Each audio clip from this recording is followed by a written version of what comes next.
And we'll move on to our final talk of the day, yet again on a different topic, on actually evaluating neural networks on, or maybe even training them. Yes, this is for the purpose of training them. For training neural networks on encrypted data. Yeah. And Patricia. And also evaluating. It's good for both. So I'm presenting this joint work with, first of all, I'm a PhD candidate at the University of Toronto. Oh, sorry.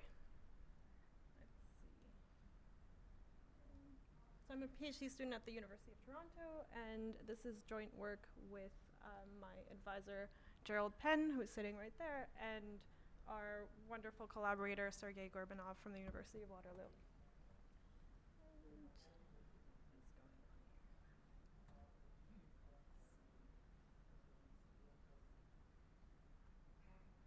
Okay, there we go. All right, so it's about efficient evaluation of activation functions over encrypted data. And why would we want this in the first place? Well, that comes down to the question of why we would want perfectly privacy-preserving machine learning at all. So the utility of our personally identifiable information is huge, as we all know, and we have no idea who it's being shared with. And this can be seen from certain privacy policies, like Grammarly, that says some of the information we collect is stored in a manner that cannot be linked back to. Okay. And Dropbox, that says these and other features may require our system to access, store, and scan your stuff. You give us permission to do those things, and this permission extends to our affiliates and trusted third parties we work with. Who are these trusted third parties you work with? All right. And in addition to that, we've got a growing number of data breaches due to either incompetent employees or malicious outsiders, and we've got a growing shortage of cybersecurity professionals. So the more we care about privacy, the more data security we're going to get. Okay, so there are a lot of machine learning tasks that use sensitive data. I will not go over them. I think this audience is very familiar with them. But what would perfectly privacy-preserving machine learning look like in the first place? And we've identified 4 pillars for perfectly privacy-preserving ML, namely training data privacy, input data privacy, model weights privacy, and output data privacy. And if you've got other suggestions, please come and talk to me about them. Right now, if we're lucky, we've got data encrypted at rest, and usually we have data encrypted in transit. But whenever we want to process data, we have to decrypt it. And this can be done using with asymmetric encryption schemes or symmetric encryption schemes, or a mix of the two usually, where you've got the same key decrypting and encrypting the text or a message in symmetric encryption, and in asymmetric encryption, you use a different key, a public key and a secret key for that. Okay, so why don't we use secure two-party computation to solve this problem?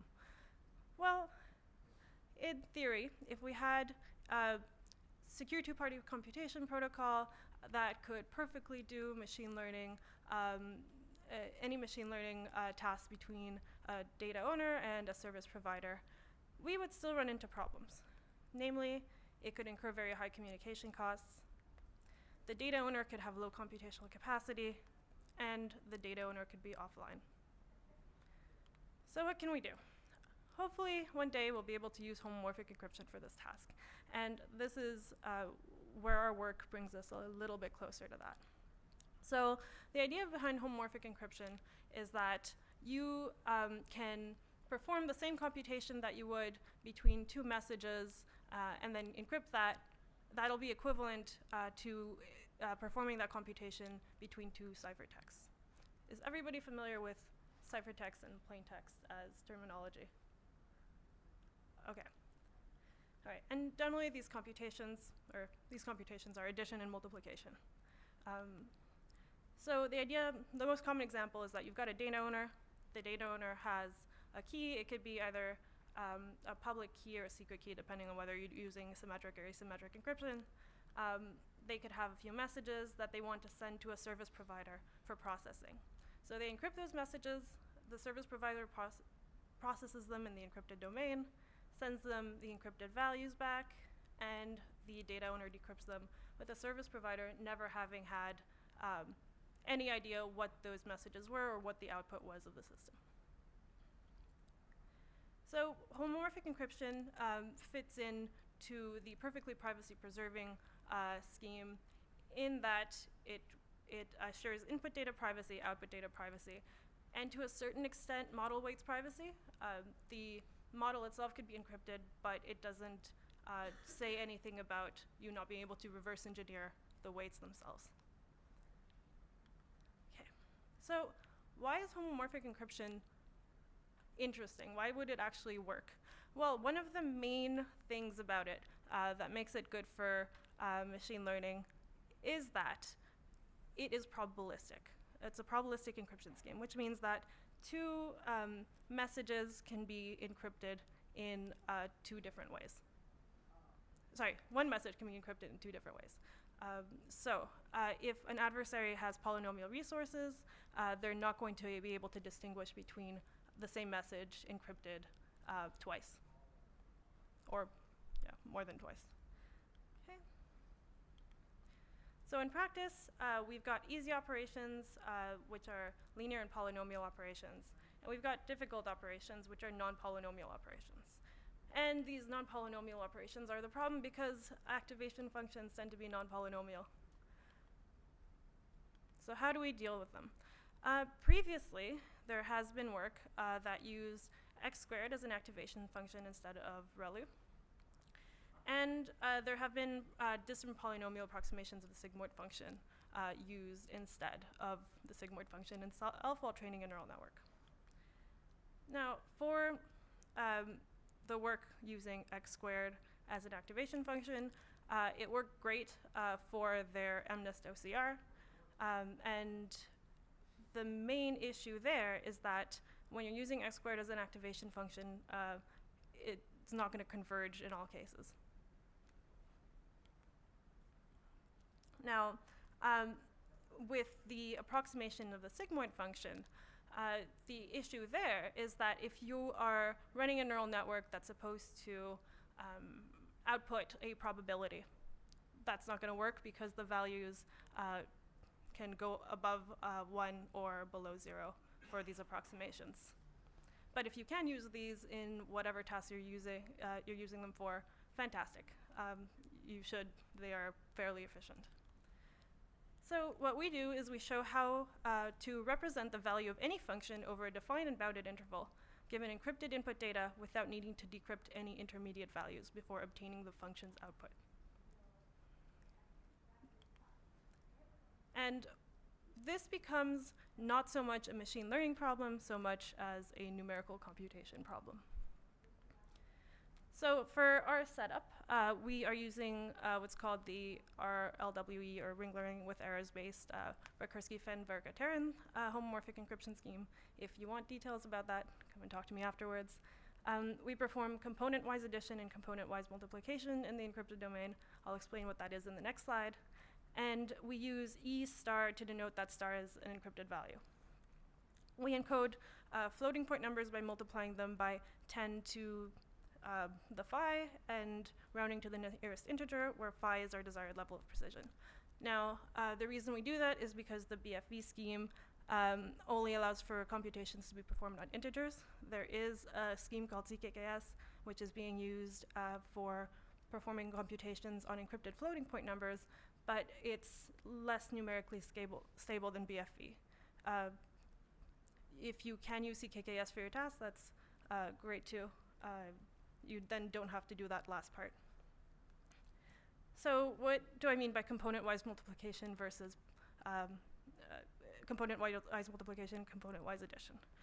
So in the homomorphic encryption scheme that we're using, the ciphertexts are the coefficients of a polynomial.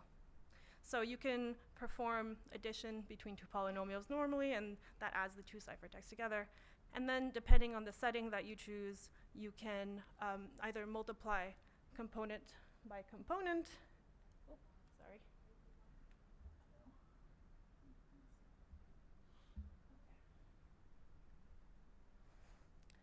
Let's see if that works. Okay, here we go. So you can multiply, the laser does not work on the screen. Oh, okay, great.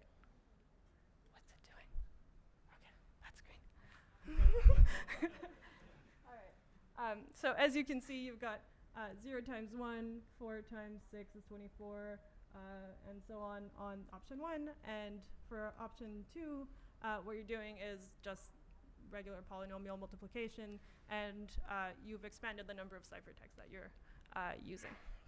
So we choose option 1. And as for security, integrity, and correctness of our scheme, we given a malicious adversary or a malicious server, that malicious server gets no information about our inputs or outputs. That is a security guarantee. And given a semi-honest server, the client learns the correct results. And we also have a proof of correctness on our paper, if you want to take a look at it. And homomorphic encryption does not guarantee integrity. So unless you add a bunch of other complicated steps, don't assume integrity. Okay, so for our algorithm for performing the non-polynomial approximations, what we do is use an efficient table lookup. And for this, as input, we have an encrypted number, xi, a function f, and a range of values, example 1 to 8, with a step in between those values.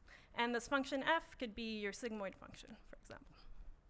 And what we're looking for is what that sigmoid function with xi as an input will give you.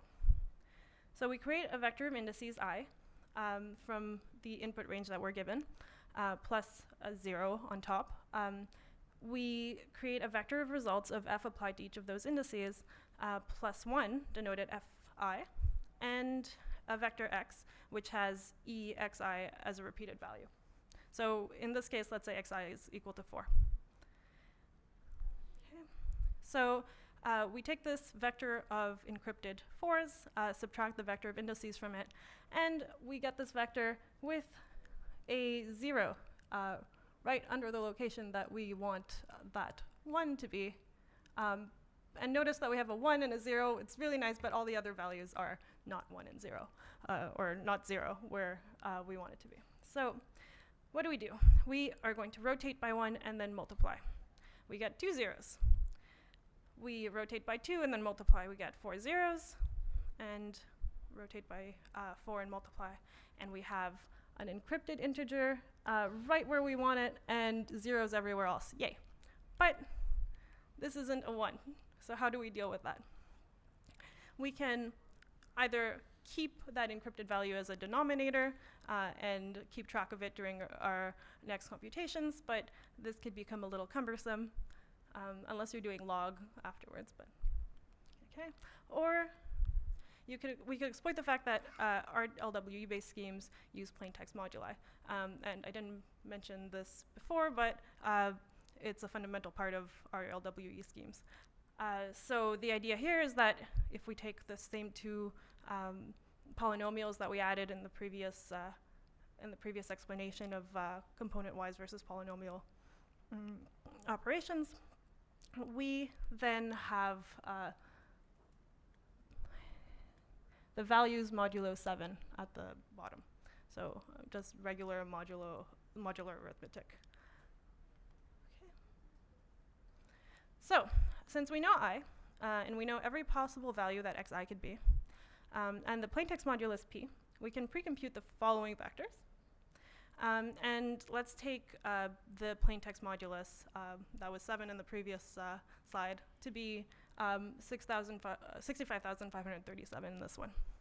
So these are 2 pre-computed vectors, and what we want, and the way that we're pre-computing them is this one we get from running the algorithm to get all the possible values that could be at that. There's an encrypted integer and then a bunch of zeros everywhere else. And then the first vector is what can we multiply that vector with to get 1 mod 65,537. So given this pre-computed vector, we multiply that by our wonderful encryption of 576, and we get 1 exactly where we want it. Okay. And with that, we compute the dot product of that and the function vector, and we get the encryption of the value that we want without the server having learned anything about our input. Okay. So the nice thing about this is that one, it performs these operations in log n plus 2 multiplications, and its runtime seems to increment linearly with the size of the lookup table. So we ran a few experiments to see whether this sort of approximation is actually realistic in machine learning models.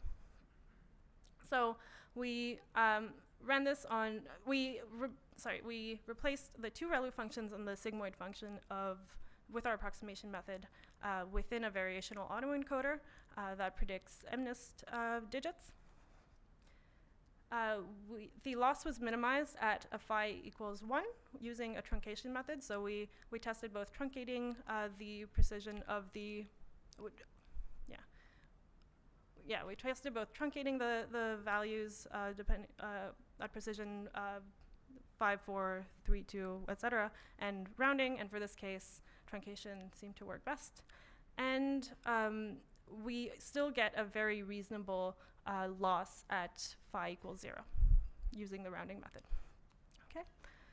So what do the inputs to the sigmoid function look like, for example, for this to be working so nicely?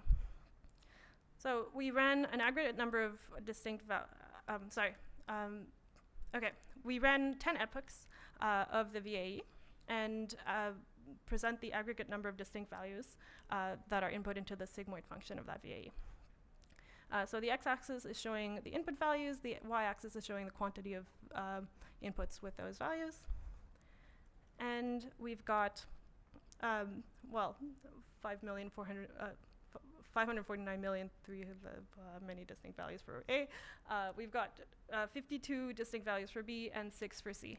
And if you recall the previous slide, the C, it's at phi equals -1, and that's where everything skyrockets. So we're dealing with 6 different values, which is just way too little for us to get any reasonable results.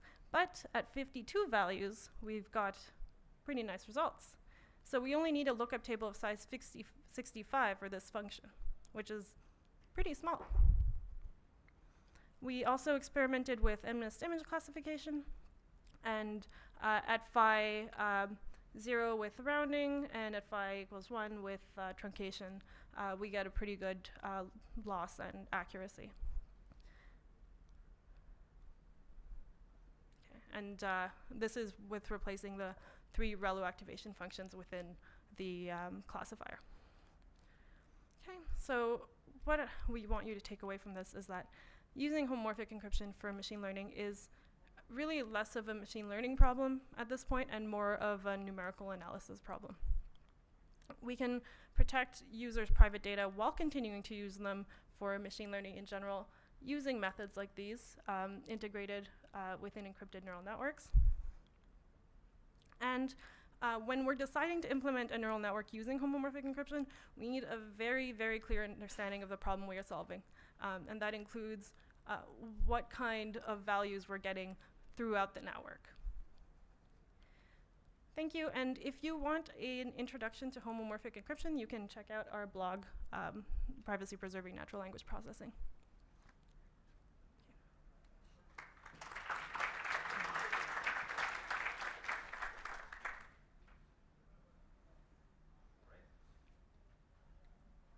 Any questions?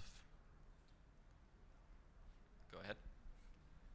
So let me start. So you had some runtime experiments, and then you had also some experiments on the accuracy. But I was missing an experiment where you basically measure the overhead, like how much do we pay for having homomorphic encryption in the neural network? And then I have a follow-up question, or maybe maybe it depends. So you said that the approach using a quadratic function as an activation function has problems, but then my question would be, is it maybe much faster than your approach? So yes, it is much faster than our approach. So if you can use that and your network converges using that approach, absolutely use that. But if you can't get your network to converge, that's where we come in. And for your first question, what we measured is the runtime of the algorithm, of the lookup table of algorithm itself.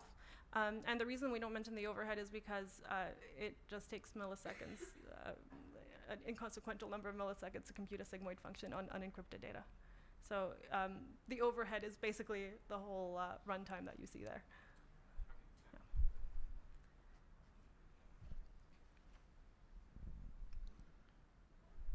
Any other questions?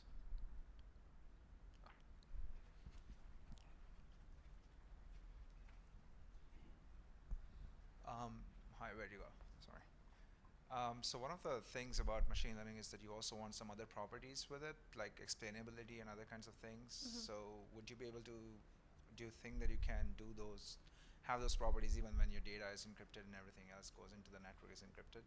So is it at odds with privacy, some of these other That's a very good properties? question. So if you are training on data that isn't private, you could still use the same explainability techniques that we have for that data itself. Right. You might be able to provide information to the user themselves about why certain decisions were made. But if you want to keep the output private, you do not want the server having that information. Sure. Okay. Any other questions?